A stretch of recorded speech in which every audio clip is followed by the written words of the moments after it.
정치쇼. 안녕하세요. 미래를 말하는 사나이 마성의 중독성 대체 불가 정봉주의 정치쇼 정봉주입니다. 자, 가을이 무르익었죠. 단풍도 절정. 10월 첫째 추석 연휴를 첫째 주로 훅 보내고 나니까 벌써 세 번째 주말. 시간이 너무 빠릅니다. 자, 이번 주말은 꼭 날씨도 쌀쌀해지니까 감기 조심하시고요. 가을 정치를 만끽하는 주말이 되시길. 주말에는 반드시 정봉주의 정치쇼와 함께 영화 한 편 보시라.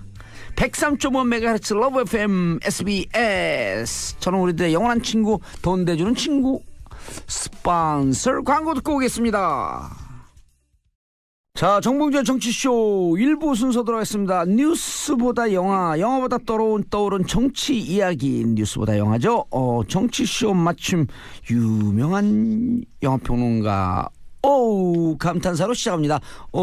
동지는 영화평론가 아싸 아싸가 아니 그 아싸가 무슨 뜻이라고 했었죠 지난주에? 티켓 싸. 그 외워야 되겠다. 예, 티켓 싸. 뭐 했어? 티켓 샀어. 그 공짜로 보지 말고 티켓 사서 봐라. 그럼요. 네. 야, 너 오늘 한번 싸. 네. 아싸. 티켓 싸. 내가 티켓 사줄 테니까 영화 봐. 그 이상해요. 예. 그 돈이 많은 사람들도 극장표를 꼭 주면 좋아해요. 그거 잘못된 거예요. 그러니까 돈 내고 보는 게 맞는 거잖아요. 그러면 그리고 이번에 우리가 이제 김영란법 만들어진 지 1년이 넘었잖아요. 네네네. 가장 많이 타격을 받는 데가 공연계. 네. 그럼 그동안에 무슨 얘기냐? 공연 티켓은 다 선물 받았고 그렇죠. 받다는 얘기예요. 네네. 그 공연하는 사람들 다 가난한 배우들이거든요. 네. 그 티켓 사서 좀 봐줘야죠. 그렇죠. 네.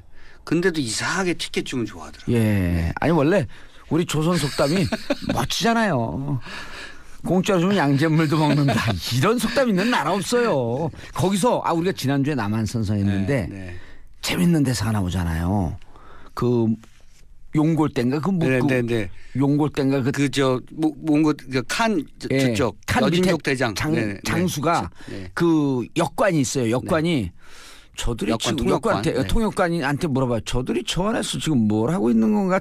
이제 만주어로 막 얘기를 해요. 그러니까 이 사람이 번역을 하면서 우리 조선 백성들을 표현해요.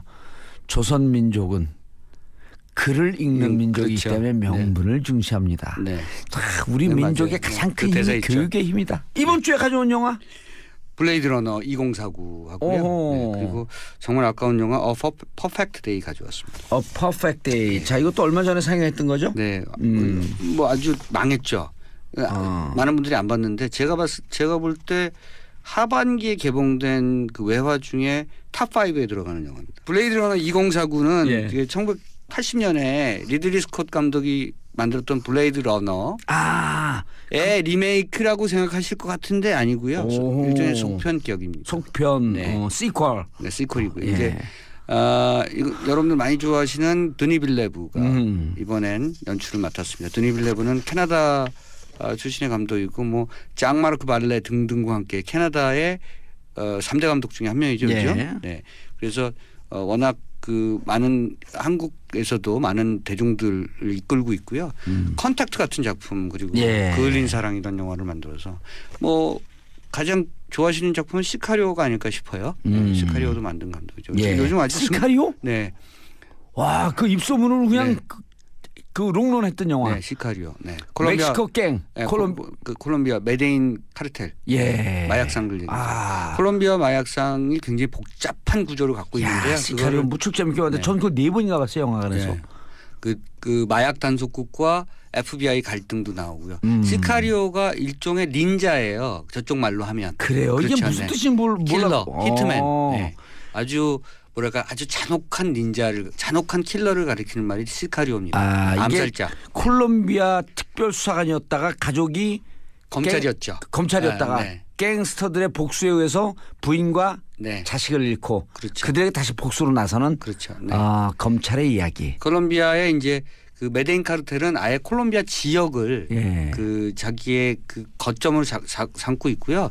기억하실지 모르겠습니다만 1980년대 이후에 왕국을 건설해서 콜롬비아 대통령하고 아예 협상을 해요. 왜냐하면 내전 상황이니까. 이게 내전이 무슨 정부군과 비정규군 게릴라 무슨 반군과 무슨 이념 이런 게 아니고 마피아 두목과 마약 두목과 대통령이 그 내전이 상황이 벌어지니까 이들이 협상을 해서 협상 중지를 그러니까 뭐죠 내전 중지를 선언할 정도로 그 정도로 거대한 마약 카르텔이 메데인 카르텔이었고 그 얘기를 다룬 게 시카리오였는데 그걸 굉장히 하드보일드한 그런 느낌으로 다뤄서 엄청난 인기를 모은 감독이죠. 드니 빌레브. 네.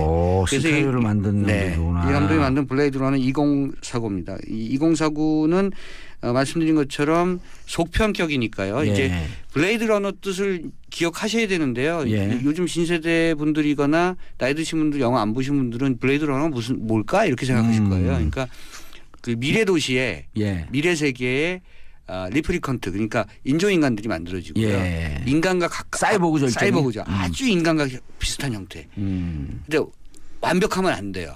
그러면 인간이니까.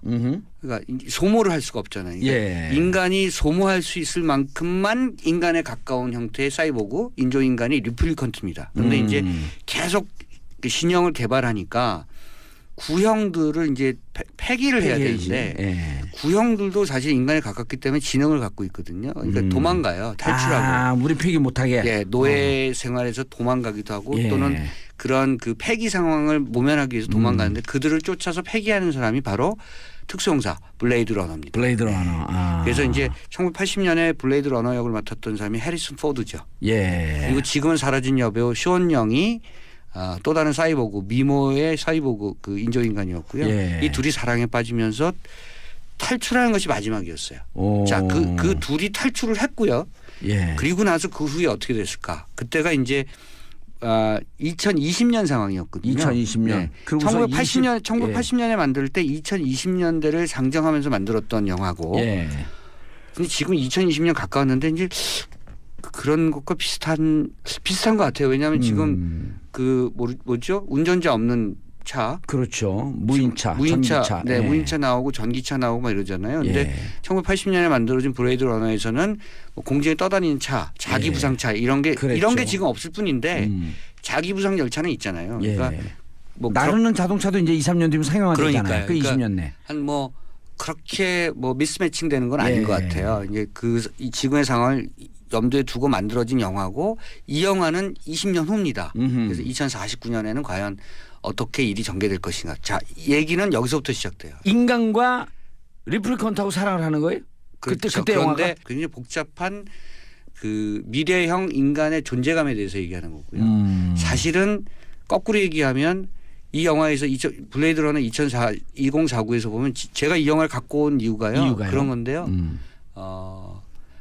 모두가 익명과 숨겨진 아이덴티티로 살아가는 거예요. 그러니까 자기의 존재감이 뭔지 잘 모릅니다. 내가 리플리컨트인데 어떤 존재인지 어디서 왔는지 어디로 가는지. 예를 들어서 타자가 누구인지를 그 잘 모르는 타자와 나의 관계에 대한 불분명한 시대에서 아예 나와 나의 관계가 완전히 그 혼선이 빚어지는 그런 사회인 거죠. 지금 사실은 어떻게 보면 모든 사람들이 후기 자본주의로 가면서 극단적 자본의 어떤 여러 가지의 소비 사회나 이런 것에 매몰되면서 자기를 생각하는 시간이 과연 있을까요? 라고 하는 생각도. 자아상실의 시대를 살고 있는 거 아니에요, 우리가. 돌이켜보면 내가 누구인지 내가 어디서 왔는지 내가 앞으로 어떻게 살아갈 것인지 이런 파편화된 개인적 그 고립된 삶이라고 하는 것이 지금의 자본주의 사회를 끝없이 나락으로 추락의 어떤 길로 가져가게 하는 원인이 될 수도 있고요. 아마 그것이 SF라는 어떤 틀로서 얘기되고 있지만 지금의 현실의 모습을 그대로 담아내고 있다라는 생각을 저는 했습니다. 또 하나 중요한 것은 뭐냐면 이게 외형은 전형적인 그 사이파이잖아요. 그 미래 시대고. 근데 어쨌든 아이를 찾아가는 얘기. 그리고 인간의 기본적인 이 그 심성과 이런 거를 또 피할 수 없는. 그렇죠. 그러니까 근원적 가족주의를 찾아가는 거고요. 그러니까 저는 영화를 보면서 SF지만 매우 고전적이라고 느꼈어요. 인터스텔라도 결국 그렇죠. 그 가족주의의 복원이에요. 정안이에요. 그렇죠. 가정의 복원, 가족주의의 복원, 그리고 한 뭐랄까 이렇게 섹터의 복원인 거죠. 그러니까 작은 셀을 복원해야 큰 세포가 만들어지는 뭐 이런 것들을 생각하는 거죠. 점차 과학화되면서 우리의 복고적 마인드라고 하는 것은 결국 인간의 본성으로 돌아가고 싶은 그러한 상징적 이미지. 그렇죠. 자기 딸을 찾는 것 그리고 자기 아버지를 찾는 것. 근원을 찾는 것. 우리가 어디에 뿌리를 두고 있는 것을 알아보는 것 이런 거죠. 그 블레이드 러너는 매우 멀리 얘기하는 것 같지만 바로 지금을 얘기하는 것이고 그러네요. 지금을 얘기하되 그 정치적 사회적 복합적인 뭐 이런 것보다 조금 더 근본적인 것을 얘기하려고 하는 작품이어서 이런 영화는 가끔 뇌를 세척해 준다고 생각하시면 됩니다. 매일 뉴스를 보고 무슨 당과 무슨 당이 싸우고 뭐 또 말도 안 되는 얘기하고 뭐 태블릿 PC가 내 거니 네 거니 하고 막 이럴 때 도대체 우리는 어떻게 이 사회와 이 삶을 살아가야 되느냐라는 근본적인 생각 가끔은 해 주셔야 되거든요. 뇌를 한번 돌려주셔야 돼요. 블레이드 러너 이런 SF 영화는 아마 그런 측면에서 굉장히 유용하고 유의미하다. 저는 이렇게 생각하고 이번 작품이 굉장히 묵직하고요. 어떤 분들은 원래 SF는 재밌을 텐데. 그냥 액션이 많으니까. SF에서는 그러니까 사람들이 생각하는 SF는 스타워즈잖아요. 그렇죠. 공중에서 우주 전쟁하는 건데 이 우주 전쟁을 뺀 SF라고 하면 뭘 보지라는 거죠. 그 거대한 공간에서의 고립감, 그 그래비티 같은 작품을 보면 그 심연이잖아요. 우주 속에서의 심연은 마음 속에서의 심연과 거의 다르지 않잖아요. 그렇죠. 그것과 그것이 굉장히 동일한 문제니까. 그래비티 그 우주에서 바라보는 지구의 아름다운 모습. 내지는 그 거대한 공간에 혼자 떨어졌을 때의 그 고립감과 공포감이라고 하는 것은 사실은 마음속의 작은 우주도 늘 그런 고립감과 공포감으로 살아가는 거잖아요. 그러니까 그게 같은 등가와 같은 맥락으로서 영화를 보여주는 거니까 어쩌면 이런 그 유해 영화들이 그 스타워즈 같은 우주 전쟁을 보여주지 않아서 지루한 측면이 있음에도 불구하고 내면화 시켜준다는 거죠. 영화를 보면서. 그러니까 이 영화를 지루하다고 생각하시는 분도 있지만 그 깊이감 때문에 이 영화를 뭐랄까요? 그 평가하는 분들도 있기 때문에 호호가 좀 엇갈리는 영화이긴 하지만 저는 비교적 아까 말씀드린 것처럼 즉자적인 직물적인 그런 생활 방식을 늘 추구할 수밖에 없는 현대사회 속에서 좀 근본적이고 근원적인 어떤 생각들을 해주게 한다는 점에서 꼭 권해드리고 싶은 작품. 해리슨 포드의 출연으로 인해서 어찌 보면 또 5070 감독 그 관객들이 좋아할 그렇죠. 그런 그 대목도 좀 있고요. 해리슨 포드가 데커드 형사인데요. 1980년에 얼마나 핸섬했습니까? 그러니까요. 지금 몇 년 지났습니까? 지금 90년, 2000년, 40년 가까이 지난 거고. 근데 해리슨 포드 진짜 나이는 몇쯤 돼요? 80. 네, 80에 다 가깝죠. 오. 지금 그 해리슨 포드가 노익장이라는 표현보다는 42년생이니까 지금 어떻게 되죠? 76세요. 76세, 80이 다 돼가지고. 네, 80이 다 돼가네요. 뭐 76세면 뭐 아직 어쨌든 자기 관리를 잘한 배우이기 때문에. 그리고 이제 그 상대 역의 라이언 고슬링 여러분들 요즘 너무나 좋아하는 라라랜드의 그 라이언 고슬링 역시 새로운 형사 K로 나오고 있죠. 라이언 고슬링 지금 완전 최고의 전성기를 구가하고 있잖아요. 라이언 고슬링과 헷갈리지 마시고 라이언 레이놀즈라고 또 있습니다. 좀 두 라이언이 흥행 배우인데요. 라이언 고슬링은 조금 뭐랄까요 서정적인 그런 뭐 이미지, 좀 약간 처연한 이미지, 여성 팬들을 사로잡고 있죠. 알겠습니다. 지금의 사회와 뭐 비슷한 측면도 있다고 하고, 자, A Perfect Day 이거 왜 가져오셨어요? 이 영화는 안타까운 영화다. 이 영화가 1995년 발칸반도를 배경으로 하고 있습니다. 1995년. 95년. 코소보 사태죠. 이때 이제 유고내전. 뭐 복잡하잖아요. 이 발칸반도가 유고슬로비아, 크로아티아, 보스니아, 뭐 코소보, 나토가 개입하느니 마느니 뭐 그러니까 이 내전의 모든 핵심은 그러니까 복잡하게 생각하실 거 없고요. 세르비아입니다. 어쨌든 세르비아가 뭐 그러니까 여기에는 이 발칸반도에는 회교, 그리스 정교, 또 기독교 이렇게 막 섞여 있는데 이 평화 시에는 괜찮아요. 예컨대 영화 속에서 나오지만 회교 남편과 기독교도 출신의 그 여성이 부부로 화목하게 살고 있다가 갑자기 내전 벌어지면서 종교적으로 분쟁이 일어나고 그리고 이른바 기독교를 기반으로 했던 기독교 민병대를 조직해서 온갖 인종 청소를 했던 세르비아 민병대들 뭐 여기가 항상 문제예요. 몇 차례의 내전이 있었는데 꼭 인종 청소를 해요. 그러니까 이제 뭐 회교에 의해서 탄압받을 것을 우려해서 그 안에 있는 기독교 세력을 자기가 보호하기 위해서 세르비아가 들어간다. 이건 말도 안 되는 명분이지만 어쨌든 주도권을 잡으려고 하는 거 아니겠습니까? 그 지역을 그 패권을 잡으려고 하는. 어쨌든 이 가운데 1995년도의 상황이고요. 이때 유엔 평화유지군 산하에 그러니까 자원봉사자들 얘기예요. 예. 그러니까 국경 없는 원조회. 예. 이들이 얘기는 간단해요. 마을이 다 피폐화됐는데 예. 제일 중요한 건 물이잖아요. 그렇죠. 그 마을 이 마을에 우물이 3개 있는데 2개는 이미 못 쓰고요. 1개는 쓸 수 있는데 그 하나에 시체가 들어가 있어요. 그러니까 이제 시체를 건져내야 그 물을 먹을 수 있거든요. 네. 근데 시체를 건져내려면 꺼내려면 밧줄이 필요한데 네. 밧줄이 없어요. 밧줄이 다 낡거나 어쨌든 주변에 밧줄이 없어요. 그러니까 밧줄을 구하러 주변 마을을 다니는 얘기입니다. 근데 주변 마을에서 밧줄을 구해와서 시체를 꺼내는 과정의 얘기예요. 그게 굉장히 고달픕니다. 근데 이 영화를 보고 있으면 이 국경 없는 원조의 이 봉사자들이 예. 멤버들이 아까 지난 주에 저희가 저 범죄도시 얘기할 때 유머 얘기했잖아요. 예. 이 사람들이 그래도 끝까지 유머를 잃지 않아요. 그러니까 이 영화는 이상한 이중 경첩처럼 돼 있습니다. 예. 막 말은 굉장히 웃겨요. 근데 보여지는 배경은 처참하게 이를 데 없습니다. 예. 사람들이 죽어나가 있고 언제 지뢰가 터질지도 모르고요. 뭐 등등등등. 이 복잡하고 처참한 현실에서 사람들은 어떻게 희망을 유지하는가. 이게 이상하게 가슴이 절절하게 다가오는 내용의 작품이에요. 예. 어떻게 사람들은 희망을 유지할 수 있는가. 어떻게 유지한다. 아이들과 같이 앞일을 계획할 수 있는가 이런 얘기거든요. 그런데 폭력이 일상화된 세상을 생각해 보세요. 예. 제가 이 영화를 들고 온 이유는요. 만약에 한국에서 한반도에서 북한과 다시 전쟁이 벌어진다면 선생님 그런 얘기 예도 들지 마세요. 바깥에서 볼 때는 내전이잖아요. 한반도 예. 내전. 내전이 벌어졌을 때 주변에서 늘 시체가 있고요. 그러니까 폭력과 죽음이 늘 일상화되어 있을 때 사람들의 정신과 사람들의 그 생활은 어떻게 될 것인가거든요. 그 가운데서 누가 그들을 지켜줄 것인가. 그것은 물질적이거나 군사적으로 지켜주는 게 아니고요. 정신적으로 지켜주는 문제라고 생각합니다. 우물에서 시체를 하나 건져 올리는 것. 그래서 마을 주민들에게 물을 다시 공급해 줄 수 있는 이 작은 일 하나가 어쩌면 보스니아 내전, 이 발칸반도의 내전을 극복하는 그 최고의 일일 수 있다는 것이고요. 한반도에서 평화를 유지하는 것.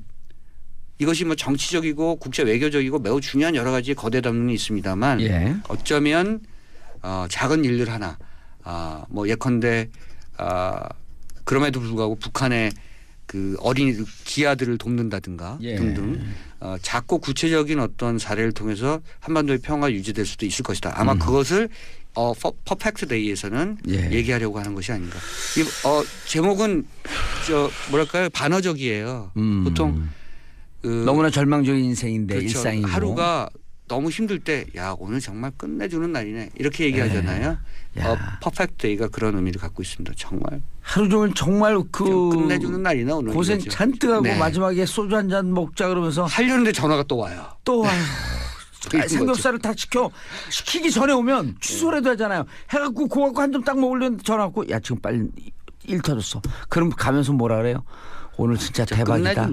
대박이다. 그렇죠. 대박이다. 정말 대다 오늘 예. 막 이러고 가죠. 그 제목을 그 느낌을 갖고 있는 제목이고요. 여기에 이 영화에 나오는 그 배우들이 아주 훌륭해요. 팀 로빈스 나오고요. 베네치오 델 토로 나오고요. 그리고 그 올가 쿠릴렌코라고요. 예. 007 영화에도 나왔던 미모의 배우가 나오고 이 팀 로빈슨, 베네치오 델 토로, 올가 쿠릴렌코 같은 그런 스타급 배우들이 예. 저쪽 유고에 가서 그 험한 그 지역에 가서 직접 거기 가서 찍은 거예요? 연기하는 거죠. 그러니까 이 작은 영화를 한다는 것 자체가 굉장히 놀라운 재능이자 그리고 재능 기부라고 저는 생각했어요. 예.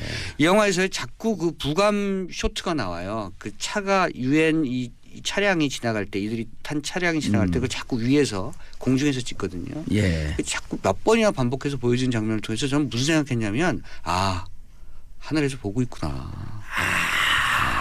착한 사람들은 그러니까 아무리 그들은 자기가 하는 일들이 이 지역에 평화를 가져오게 하거나 군사적 여러 가지 분쟁을 종식시켜준다라고 생각하지 않잖아요. 예. 그냥 자기네들 뭐 우물에서 시체 건져주는 일, 심지어 화장실 청소해주는 일 이런 거 하는데 하늘에서 내려다보고 있는 거예요. 계속. 누군가는 내려다보고 있다. 아마도 묵묵히 그것을 지켜보고 언젠가는 답을 줄 것이다. 이런 느낌을 영화는 계속 주고 있습니다. 그래서 그 부감샷을 볼 때 종종 뭉클해요.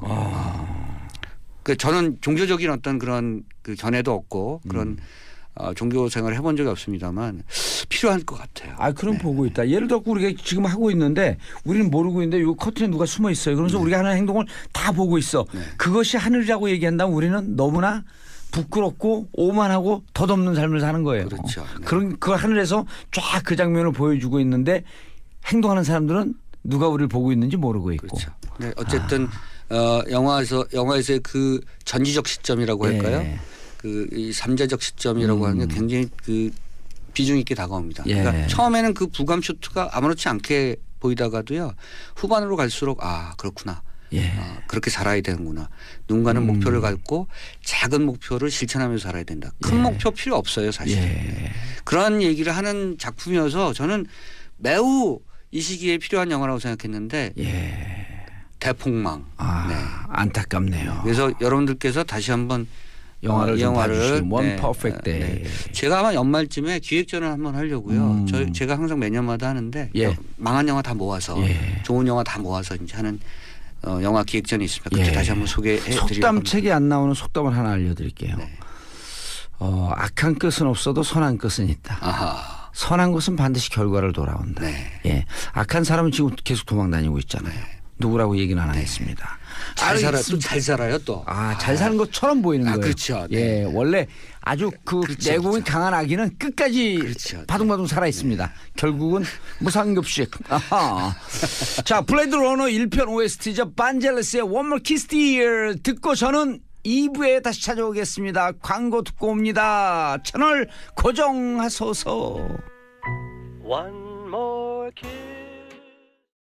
정봉주의 정치쇼 토요일 2부 순서 들어가겠습니다. 자, 정치와 과학이 만나는 시간, 강원도 양구에서 오시지 않은 강양구 기자님 자리하셨습니다. 네, 안녕하십니까, 강양구입니다. 자, 방송하러 오실 때 택시 타고 오잖아요. 기자분들이 요즘 많이 듣는다면서요, 정치쇼? 네, 엄청나게요.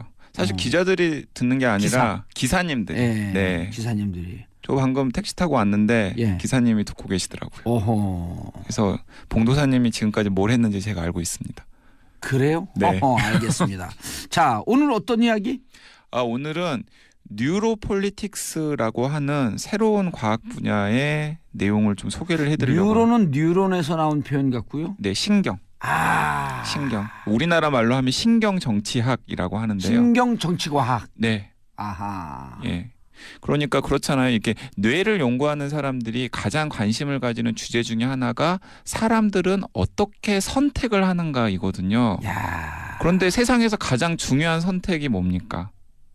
투표예요. 투표잖아요. 표심. 네, 그래서 실제로 지난 대선이나 혹은 세계 여러 곳에서 일어나는 선거에 이제 뇌과학이나 신경과학이나 인지과학을 연구하는 과학자들이 자기 나름의 여러 가지 분석 방법들을 통해서 뭐 부동층은 과연 있는가? 왜 미국 같은 경우에는 왜 공화당 지지자들은 공화당 후보를 찍고 민주당 지지자들은 민주당 후보를 찍는가? 최근에 질문들을 많이 던지잖아. 왜 가난한 사람들은 본인들의 정치적 목적이나 이익과 반대되는 보수당에 투표를 하는가? 네, 맞습니다. 그런 것들을 이제 뇌과학이나 뭐 신경과학 혹은 인지과학 등을 연구하는 과학자들이 자신의 연구 주제로 삼아서 이제 이제 해결을 하려고 막 시도를 하는데요. 아직 진행형인 학문이에요. 그 진행형일 수밖에 없어요. 네. 왜냐하면 저를 안 불렀기 때문에. 이게 연구의 기본 방향은 다양한 상상력과 다양한 창의성 속에서 오는 거거든요. 자, 표 중에 제일 좋은 표가 지지표 같죠. 제일 무서운 표가 뭔지 아세요? 제일 무서운 표가 뭡니까? 지지표, 반대표 여러 가지 표가 있는데 표 중에 제일 무서운 표가 동정표예요. 그래서 바로 뉴로폴리틱스 이게 정말 의미가 있는 거예요. 이 사람의 심정은 왜 동정적으로 저쪽으로 표가 갈까? 왜 본인의 정치적, 경제적 이해와 다른 또 다른 전혀 반대 이질적인 정당의 표가 갈까? 표심은 왜 움직일까? 움직이나?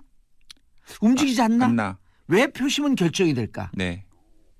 그래서 오늘은 이제 지금까지 나와 있는 여러 가지 연구 성과들 중에서 특히 이제 정치쇼 애청자분들이 좋아할 만한 연구 성과 몇 개를 가지고 왔는데요. 예. 일단은 이제 기본 전제가 다수의 연구에서 확인이 되었는데 많은 분들이 후보자를 찍을 때 예. 심사숙고하고 찍지 않은 것 같다라는 연구 결과가 이제 나왔어요. 예. 그러니까 이제 예를 들어서 이런 겁니다.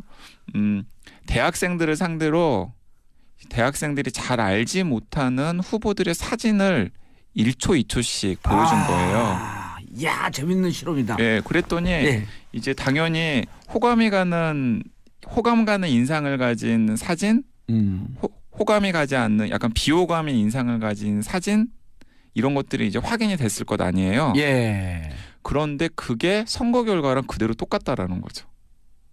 아, 호감 가는 그 사진의 주인공에게 표를 그러니까 던진다. 이제 꽤 많이 배웠다는 미국의 유명 대학의 대학생들한테 예. 이제 그 평소에 잘 알지 못할 것 같은 후보들의 사진들을 몇 장을 준비를 한 다음에 호감이 가는 사진, 비호감이 가는 사진을 선정을 하라고 했더니 당연히 그 호감 가는 사람들과 비호감 사진들의 퍼센트지가 차이가 났을 것 아니에요. 예.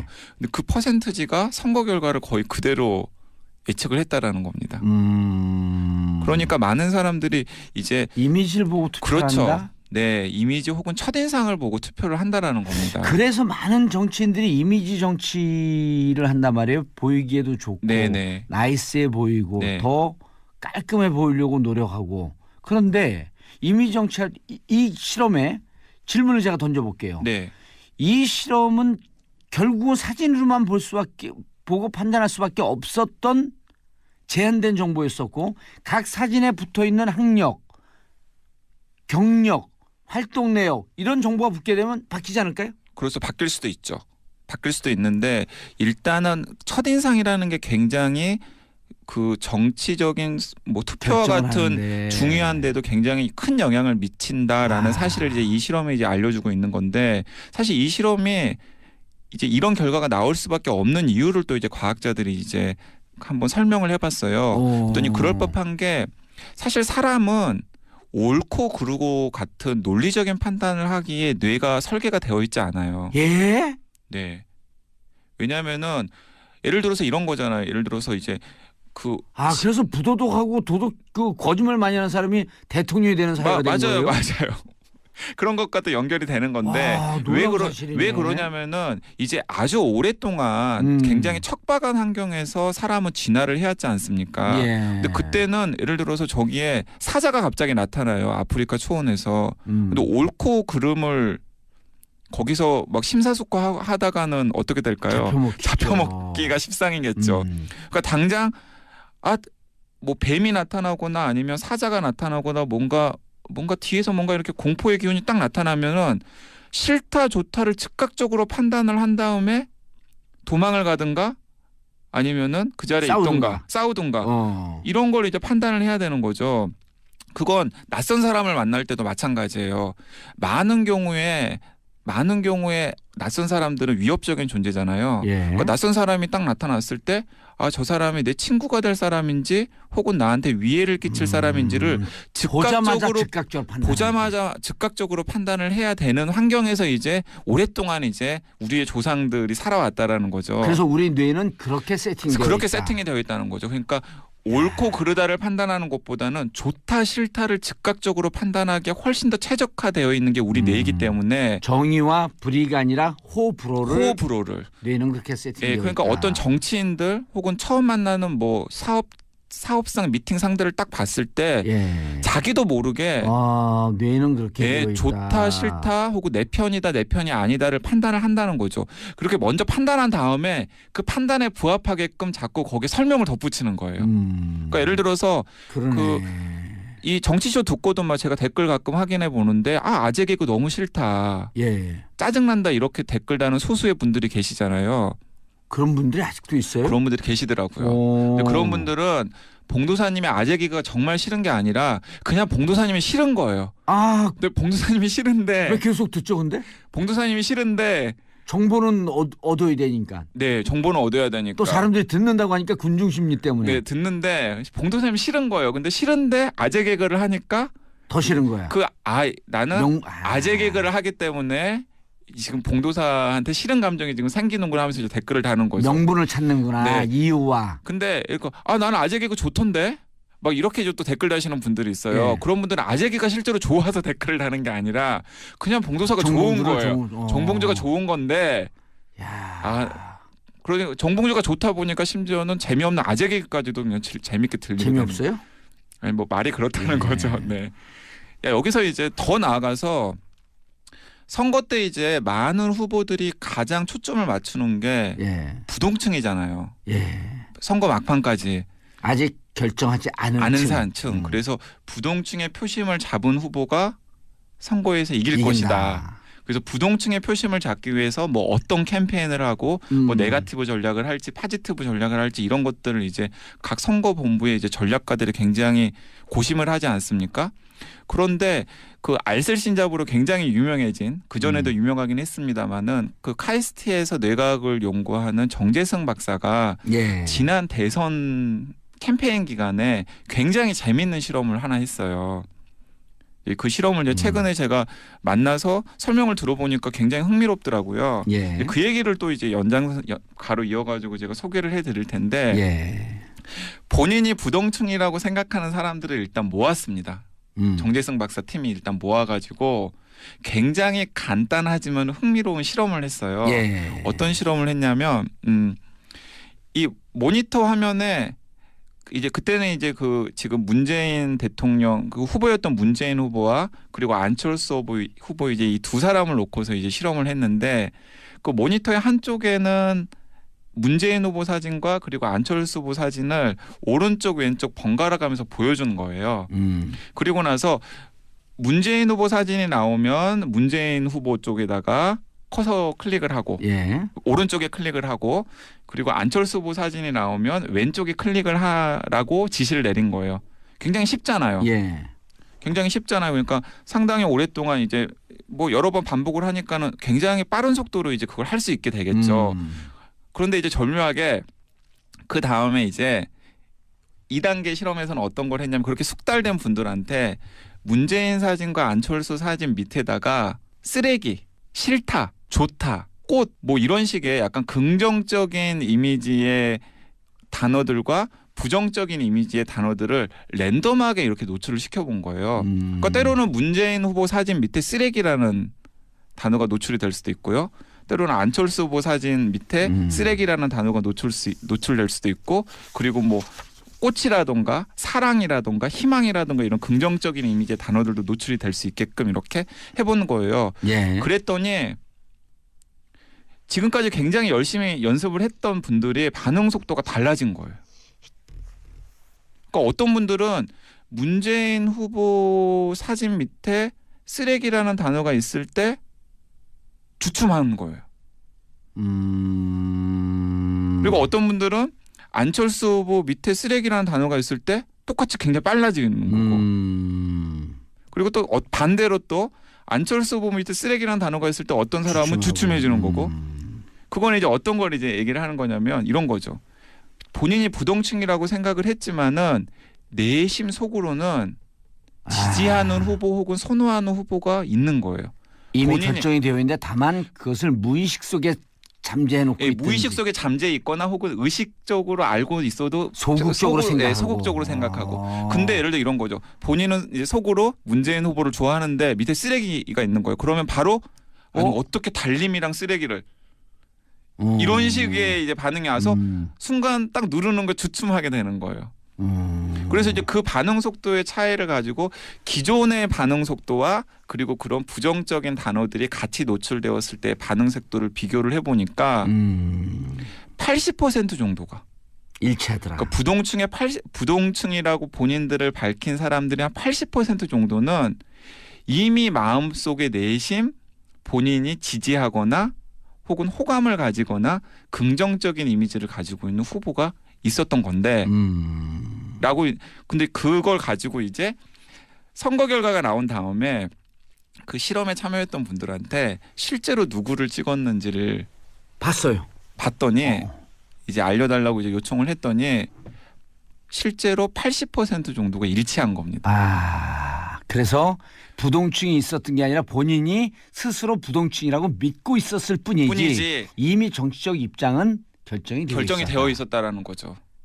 고로 부정층의 존재는 아주 1% 2% 미미하든지. 그러니까 한 이제 이 실험에 따르면 한 20% 정도. 예. 그러니까 부동층이라고 얘기하는 사람들 10명이라 그러면 그 중에서 이제 2명 정도는 사실은 이 실험으로는 실제로 진짜 부동층이었는지 아니면 마음에 누가 있었는지를 확인할 수 없었지만 10명 중에 8명 정도는 이미 내심 지지하는 후보가 있었고 그러니까 이건 되게 의미 있는 건데 만약에 이런 부동층과 관련된 이런 식의 연구가 좀 더 활성화가 되고 공표가 될 수도 있다면 출구조사보다도 훨씬 더 정확하게 그러네요. 후보가 누군지 당선 후보가 누군지를 알 수 있다는 거죠. 왜냐하면 실제로 문재인 후보가 실제 표에서 얻은 비율과 안철수 후보가 실제 표에서 얻은 비율과도 거의 정확했어요.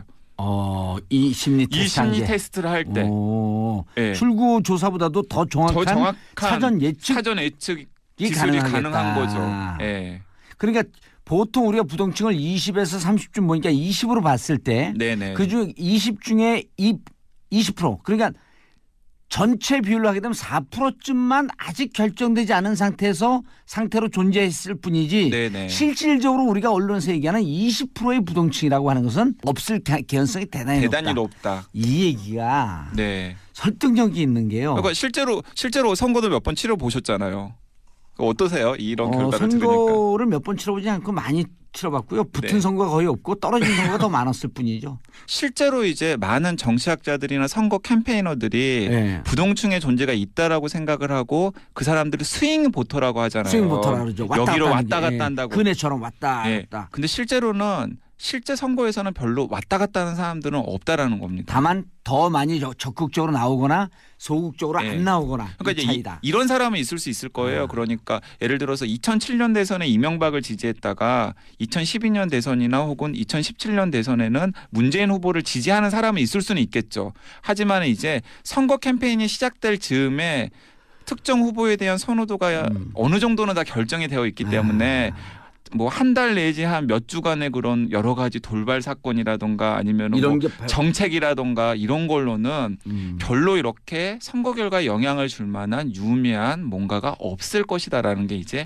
정재승 박사의 연구 결과로 드러난 거죠. 그럼 정재승 박사 연구 결과 그리고 또 이 방송을 듣는 사람들이면은 그럼 정치인들은 이런 생각을 할 거 아니에요. 이게 첫인상이 중요하고 첫인상을 어떻게 심어놓느냐가 대단히 중요하기 때문에 이미지 정치 쪽으로 많이 관심을 가져야 된다. 이렇게 오해하는 분들이 있을 거예요. 근데 오히려 이미지 정치라기보다는 이런 것 같습니다. 그러니까 정재승 박사한테도 제가 이제 그렇게 질문을 했더니 정재승 박사는 이미지 정치라기보다는 오히려 평소에 잘 살아야 된다. 정치를 하려고 정치에서 당선이 되려고 하는 사람들은 평소에 잘 살거나 아니면은 특정 시점의 대중의 욕망이나 이미지에 욕망에 부합해는 그러니까 2007년에 굉장히 다수가 이명박 대통령을 지지를 해서 당선을 시켰잖아요. 근데 그 와중에 싸워갖고 저만 감옥 갔잖아요. 그렇죠. 근데 이제 그 즈음에 이제 저기 봉도사님께서는 굉장히 큰 일을 하신 건데 어쨌든 간에 시류에는 영합하지 않으신 거죠. 그때 많은 분들이 그냥 욕망으로 들끓었던 거죠. 그렇죠. 그래서 이제 좀 부도덕하고 그다음에 뭐 법 어기고 뭐 그다음에 나라 꼴이 어떻게 되든지 간에 좀 이렇게 내 집값 올려주고 돈 좀 벌게 해주는 대통령이 당선되면 좋겠다. 그래 그때 유행한 말이 있었어요. 정직하고 깨끗하게 사는데 무능한 아빠보다도 바람 피고 좀 부정해도 돈 많이 벌어다 주는 아빠가 더 좋다. 이런 도덕성이 바닥이 난 사회가 있을 수가 있냐고요.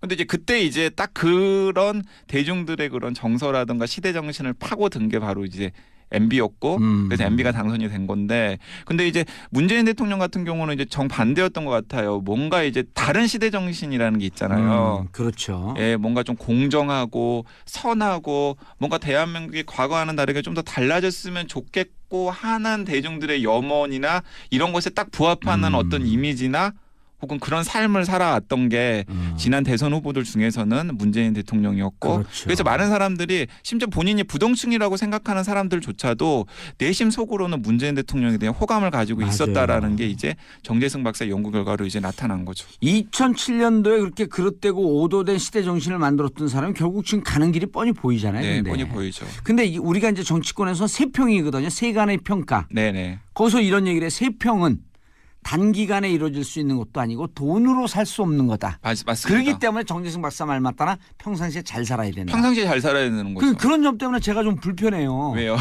평상시에 잘 사니까 너무 이게 사람들이 지지를 많이 하고 가는 데마다 이놈의 인기가 끊이질 않아갖고 그 불편해 사는 게. 네. 그 이어가지고 제가 동의하지 않으시는군요. 동의합니다. 이어가지고 제가 이제 한 가지만 더 이제 얘기를 할 텐데 이제 그게 이제 정재승 박사의 연구고요. 네. 그 미국에서는 이제 또 어떤 연구들이 이제 많이 있었냐면은 미국은 이제 공화당 지지자들과 민주당 지지자들이 확 이렇게 좀 확실히 분류가 되잖아요. 예. 그래서 이제 뇌과학자들이 공화당을 지지하는 사람들과 뇌구조, 뇌사진을 찍어본 거예요. 어허. 근데 뇌사진이 다른 겁니다. 그래요? 네. 그러니까 공화당을 지지하는 사람들은 공포를 관장하는 뇌의 부위, 그 편도라고 하는데 예. 그 부위가 더 발달한 거예요. 편두라고. 편도. 공포를 관장하는 뇌의 부위가 더 발달한 거예요. 그러니까 공포에 민감한 겁니다. 공포에 그분들은. 민감하고. 그다음 민주당은 역겨움. 그러니까 여긴 가치관이네. 예, 역겨움. 그러니까 민주당 그러니까 공화당 지지자들은 그러니까 그런 거죠. 그러니까 개방. 그다음에 외부 사람. 자기랑 다른 사람. 이런 것에 대해서 좀 굉장히 거부감이 있고 배타적인 거죠. 그리고 이제 민주당을 지지하는 사람들은 정의롭지 못한 사람. 몰가치적인 사람. 그런 사람들에 대해서 부도덕한 사람. 그런 사람들에 대해서 거부감 같은 게 있는 거죠. 근데 이제 여기서 이제 약간 이제 이 결과를 이제 조금 더 이제 약간 오보에서 해석을 해가지고 공화당을 지지하는 사람들과 민주당을 지지하는 사람들은 원래 내구조가 다르구나. 다를 수 있다. 라고 생각하면 안 되고. 안 돼요? 안 되고. 왜 공화당을 지지하는 사람들과 민주당을 지지하는 사람들의 뇌구조가 다르냐면 미국은 공화당을 지지하는 사람들의 환경과 민주당을 지지하는 사람들의 환경이나 성장 배경 이런 게 굉장히 다르잖아요. 그렇죠. 예. 그러니까 이제 공화당을 지지하는 그런 환경들 속에서 성장해서 공화당을 지지하게 된 사람들은 뇌의 그런 공포를 관장하는 부위가 더 발달하게 된 거고요. 후천적으로. 선천적으로 타고난 선천적으로 타고난 부분도 분명히 있지만은 뇌는 굉장히 우리 기관들 중에서도 가소성이 많기 때문에 후천적으로 환경에 따라서 바뀌었을 가능성도 충분히 있기 때문에 그런 부분에 대해서 좀 세심하게 저희가 주의를 기울여야 한다는 겁니다. 아니 자유주의의 그 상징 대처. 영국의 대처 수상. 대처 수상이 아버지가 그 자수성가 해갖고 아주 결국 나중에 그 지역의 시장까지 하거든요. 그러니까 자수성가 개인의 노력이 세상을 바꾼다. 개인주의 보수적 관점이죠. 그렇죠. 신자유주의적 관점. 그다음에 아버지가 자파점을 했는데 세계 여러 나라의 물건이 다 거기 들어갔거든요. 자유무역. 이걸 갖고 이렇게 폄하하는 사람들도 있더라고. 대처의 사고가 후천적으로 만들어진 거다. 그러니까 이게 지금 그래서 이제 제가 지금 이렇게 그 세 가지 그런 큰 연구 업적들을 이제 소개를 했었는데 이제 지금 계속 진행형이에요. 그래서 도대체 그 투표장에서 투표를 하는 사람들의 심리라던가 혹은 뇌의 구조라는 게 어떤 건지. 예, 오늘 결국 뇌를 얘기하는 척하면서 전체 다 정치 얘기를 했네요. 네. 정치적 결정과 판단하는 뇌는 지금도 진화 중이다. 알겠습니다. 인사하시고요. 네, 강량구였습니다. 예, 저는 월요일 10시 5분에 다시 찾아뵙겠습니다. 자, 즐거운 주말 되시고요. 평화를 사랑하는 대한민국 사람들 땡큐 피스 코리아.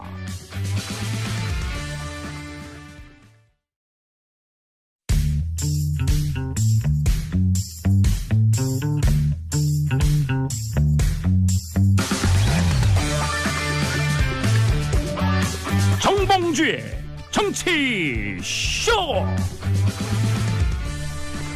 안녕하세요. 미래를 말하는 사나이 마성의 중독성 대체 불가 정봉주의 정치쇼 정봉주입니다. 자, 가을이 무르익었죠. 단풍도 절정. 10월 첫째 추석 연휴를 첫째 주를 훅 보내고 나니까 벌써 세 번째 주말. 시간이 너무 빠릅니다. 자, 이번 주말은 꼭 날씨도 쌀쌀해지니까 감기 조심하시고요. 가을 정치를 만끽하는 주말이 되시길. 주말에는 반드시 정봉주의 정치쇼와 함께 영화 한 편 보시라. 103.1MHz 러브 FM SBS. 저는 우리들의 영원한 친구 돈 대주는 친구 스폰서 광고 듣고 오겠습니다.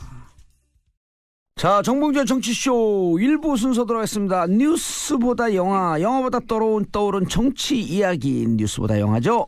정치쇼 마침 유명한 영화평론가 감탄사로 시작합니다. 동지는 영화평론가 아싸. 아싸가 아니 그 아싸가 무슨 뜻이라고 했었죠 지난주에? 티켓 싸. 외워야 되겠다. 예, 티켓 싸. 뭐 했어? 티켓 샀어.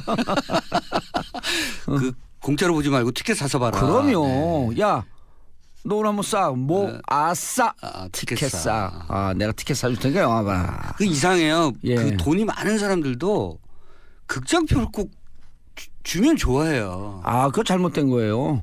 그러니까 돈 내고 보는 게 맞는 거잖아요. 그러면 네. 그리고 이번에 우리가 이제 김영란법 만들어진 지 1년이 넘었잖아요. 네네네. 가장 많이 타격을 받는 데가 공연계. 네. 그럼 그동안은 무슨 얘기냐? 공연 티켓은 다 선물 받았고 그렇죠. 받다는 얘기예요. 네네. 그 공연하는 사람들 다 가난한 배우들이거든요. 네. 그 티켓 사서 좀 봐줘야죠. 그렇죠. 네. 근데도 이상하게 티켓 주면 좋아하더라고요. 예. 아니 원래 우리 조선 속담이 멋지잖아요. 공짜로 주면 양잿물도 먹는다. 이런 속담 있는 나라 없어요. 거기서 우리가 지난주에 남한선서 했는데 네. 재밌는 대사가 나오잖아요. 그 용골대인가 네네네. 용골대인가 뭔가 칸 저쪽 여진족 대장 장수가 네. 그 역관이 있어요. 역관이 저들이 역관, 지금 통역관. 통역관한테 물어봐요. 저들이 저 안에서 지금 뭘 하고 있는 건가? 이제 만주어로 막 얘기를 해요. 그러니까 이 사람이 번역을 하면서 우리 조선 백성들을 표현해요. 조선 민족은 글을 읽는 민족이기 그렇죠. 때문에 명분을 중시합니다. 네. 우리 민족의 맞아요. 가장 떨어졌을 때 그 고립감과 공포감이라고 하는 것은 사실은 마음속에 작은 우주도 늘 그런 고립감과 공포감으로 살아가는 거잖아요. 그러니까 그게 같은 등가와 같은 맥락으로서 영화를 보여주는 거니까 어쩌면 이런 그 유해 영화들이 그 스타워즈 같은 우주 전쟁을 보여주지 않아서 지루한 측면이 있음에도 불구하고 내면화 시켜준다는 거죠. 영화를 보면서. 그러니까 이 영화를 지루하다고 생각하시는 분도 있지만 그 깊이감 때문에 이 영화를 뭐랄까요? 그 평가하는 분들도 있기 때문에 호호가 좀 엇갈리는 영화이긴 하지만 저는 비교적 아까 말씀드린 것처럼 즉자적인 직물적인 그런 생활 방식을 늘 추구할 수밖에 없는 현대사회 속에서 좀 근본적이고 근원적인 어떤 생각들을 해주게 한다는 점에서 꼭 권해드리고 싶습니다. 해리슨 포드의 출연으로 인해서 어찌 보면 또 5070 감독 그 관객들이 좋아할 그렇죠. 그런 그 대목도 좀 있고요. 해리슨 포드가 데커드 형사인데요. 1980년에 얼마나 핸섬했습니까? 그러니까요. 지금 몇 년 지났습니까? 지금 90년, 2000년, 40년 가까이 지난 거거든요. 근데 해리슨 포드 진짜 나이는 몇쯤 돼요? 80. 네, 80에 다 가깝죠. 오. 지금 그 해리슨 포드가 노익장이라는 표현보다는 42년생이니까 지금 어떻게 되죠? 76세요. 76세, 80이 다 돼가지고. 네, 80이 다 돼가네요. 뭐 76세면 뭐 아직 어쨌든 자기 관리를 잘한 배우이기 때문에. 그리고 이제 그 상대 역이 라이언 고슬링, 여러분들 요즘 너무나 좋아하는 라라랜드의 그 라이언 고슬링 역시 새로운 형사 K로 나오고 있죠. 라이언 고슬링 지금 완전 최고의 전성기를 구가하고 있잖아요. 라이언 고슬링과 헷갈리지 마시고 라이언 레이놀즈라고 또 있습니다. 좀 두 라이언이 흥행 배우인데요. 라이언 고슬링은 조금 뭐랄까요 서정적인 그런 뭐 이미지, 좀 약간 처연한 이미지, 여성 팬들을 사로잡고 있죠. 알겠습니다. 지금의 사회와 뭐 비슷한 측면도 있다고 하고, 자, A Perfect Day 이거 왜 가져오셨어요? 이 영화는 안타까운 영화다. 이 영화가 1995년 발칸반도를 배경으로 하고 있습니다. 1995년. 95년. 코소보 사태죠. 이때 이제 유고내전. 뭐 복잡하잖아요. 이 발칸반도가 슬로비아, 크로아티아, 보스니아, 뭐 코소보, 나토가 개입하느니 마느니 뭐. 그러니까 이 내전의 모든 핵심은 그러니까 복잡하게 생각하실 거 없고요. 세르비아입니다. 어쨌든 세르비아가 그러니까 여기에는 이 발칸반도에는 회교, 그리스 정교, 또 기독교 이렇게 막 섞여 있는데 이 평화 시에는 괜찮아요. 예컨대 영화 속에서 나오지만 회교 남편과 기독교도 출신의 그 여성이 후기 자본주의로 가면서 극단적 자본의 어떤 여러 가지의 소비 사회나 이런 것에 매몰되면서 자기를 생각하는 시간이 과연 있을까요? 라고 하는 생각도. 상실의 시대를 그렇죠. 살고 있는 거 아니에요, 네. 우리가. 돌이켜보면 내가 누구인지, 내가 어디서 왔는지, 내가 앞으로 어떻게 살아갈 것인지, 이런 파편화된 개인적 그 고립된 삶이라고 하는 것이 지금의 자본주의 사회를 끝없이 나락으로 추락의 어떤 길로 가져가게 하는 원인이 될 수도 있고요.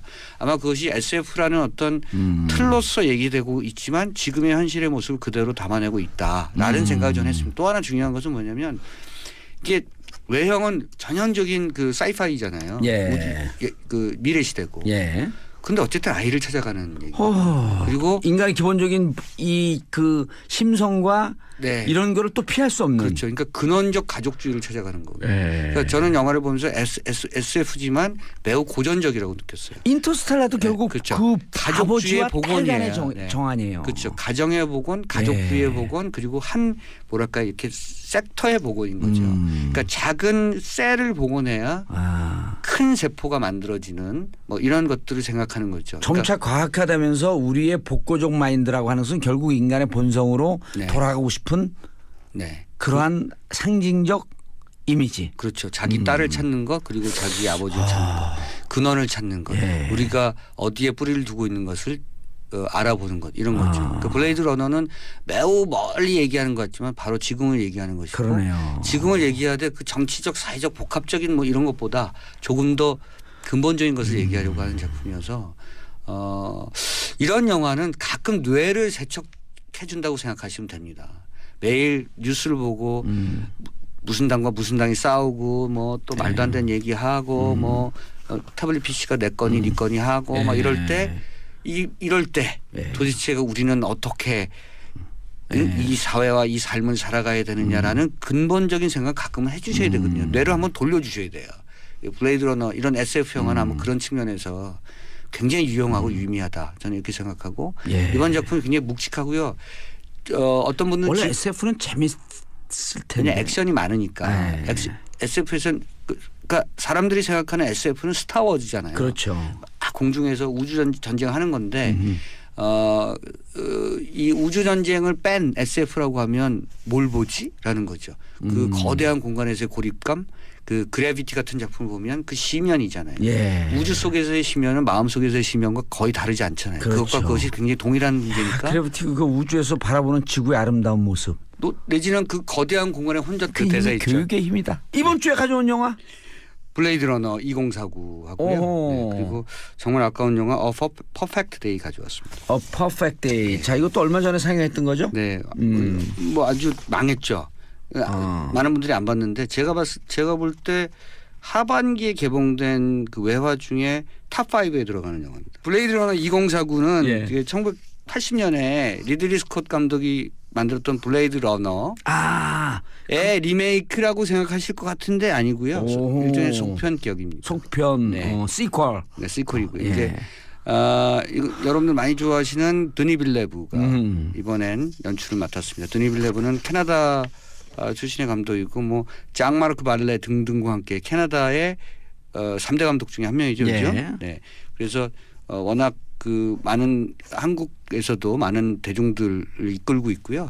컨택트 같은 작품 그리고 그을린 사랑이라는 영화를 만들어서 뭐 가장 좋아하시는 작품은 시카리오가 아닐까 싶어요. 시카리오도 만든 감독이죠. 요즘 아주 시카리오? 네. 와, 그 입소문으로 그냥 그 롱런했던 영화. 네, 시카리오. 네. 멕시코 갱. 네, 콜롬비아 메데인 카르텔. 마약상들 얘기. 콜롬비아 마약상이 굉장히 복잡한 구조를 갖고 있는데요. 시카리오 무척 재밌게 봤는데 저는 그거 4번이나 봤어요, 영화관에서. 그 마약 단속국과 FBI 갈등도 나오고요. 시카리오가 일종의 닌자예요. 저쪽 말로 하면. 그래요? 그렇죠. 이게 무슨 뜻인지 몰라. 킬러, 히트맨. 네. 아주 뭐랄까 아주 잔혹한 잔혹한 킬러를 가리키는 말이 시카리오입니다. 암살자. 콜롬비아 특별수사관이었다가 가족이 검찰이었다가 갱스터들의 복수에 의해서 부인과 자식을 잃고 그들에게 다시 복수로 나서는 그렇죠. 검찰의 이야기. 콜롬비아의 이제 그 메데인 카르텔은 아예 콜롬비아 지역을 예. 그 자기의 그 거점으로 삼고 있고요. 예. 기억하실지 모르겠습니다만 1980년대 이후에 왕국을 건설해서 콜롬비아 대통령하고 아예 협상을 해요. 오. 왜냐하면 내전 상황이니까. 이게 오호. 내전이 무슨 정부군과 비정규군 게릴라 무슨 반군과 무슨 이념 이런 게 아니고 예. 마피아 두목과 마약 두목과 대통령이 그 내전이 상황이 벌어지니까 이들이 협상을 해서 협상 중지를 그러니까 뭐죠 내전 중지를 선언할 정도로 그 정도로 거대한 마약 카르텔이 메데인 카르텔이었고 그 얘기를 다룬 게 시카리오였는데 그걸 굉장히 하드보일드한 그런 느낌으로 다뤄서 엄청난 인기를 모은 감독이죠. 드니 빌레브. 네. 그래서 시카리오를 만든 네. 감독이구나. 이 감독이 만든 블레이드 러너 2049입니다. 이 2049는 말씀드린 것처럼 속편격이니까요. 예. 이제 블레이드 러너 뜻을 기억하셔야 되는데요. 예. 요즘 신세대 분들이거나 나이 드신 분들 영화 안 보신 분들은 블레이드 러너 뭘까 이렇게 생각하실 거예요. 그러니까 그 미래 도시에 예. 미래 세계에 리플리컨트 그러니까 인조인간들이 만들어지고요. 예. 인간과 사이보그죠. 일종의. 사이보그죠. 아주 인간과 비슷한 형태. 근데 완벽하면 안 돼요. 어허. 그러면 인간이니까. 음흠. 그러니까 소모를 할 수가 없잖아요. 그러니까 예. 인간이 소모할 수 있을 만큼만 인간에 가까운 형태의 사이보그 인조인간이 리플리컨트입니다. 그런데 이제 계속 신형을 개발하니까 구형들을 이제 폐기를 해야 되는데 예. 구형들도 사실 인간에 가깝기 때문에 지능을 갖고 있거든요. 그러니까 도망가요. 탈출하고. 우리 폐기 못하게. 예, 노예 생활에서 도망가기도 하고 예. 또는 그런 그 폐기 상황을 모면하기 위해서 도망가는데 그들을 쫓아서 폐기하는 사람이 바로 특수형사 블레이드 러너입니다. 블레이드 러너. 그래서 이제 1980년에 블레이드 러너 역을 맡았던 사람이 해리슨 포드죠. 예. 그리고 지금은 사라진 여배우 쇼온 영이 또 다른 사이보그 미모의 사이보그 그 인조인간이었고요. 예. 이 둘이 사랑에 빠지면서 탈출하는 것이 마지막이었어요. 오. 자, 그 둘이 탈출을 했고요. 예. 그리고 나서 그 후에 어떻게 됐을까? 그때가 이제 2020년 상황이었거든요. 2020년. 네. 1980년에 만들 때 2020년대를 상정하면서 만들었던 영화고. 예. 근데 지금 2020년 가까웠는데 이제 그런 것과 비슷한 것 같아요. 왜냐하면 지금 그 뭐죠? 운전자 없는 차. 그렇죠. 무인차, 무인차, 전기차. 네, 예. 무인차 나오고 전기차 나오고 막 이러잖아요. 근데 예. 1980년에 만들어진 블레이드 러너에서는 뭐 공중에 떠다니는 차, 자기 예. 부상차 이런 게 그랬죠. 지금 없을 뿐인데 자기 부상 열차는 있잖아요. 그러니까 예.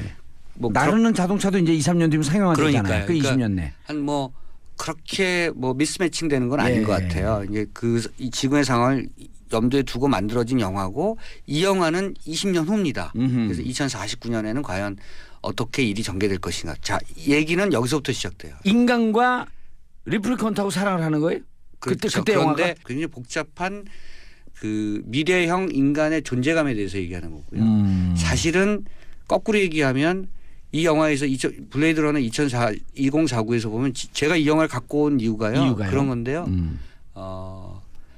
모두가 익명과 숨겨진 아이덴티티로 살아가는 거예요. 예. 그러니까 자기의 존재감이 뭔지 잘 모릅니다. 내가 리플리컨트인데 어떤 존재인지, 예.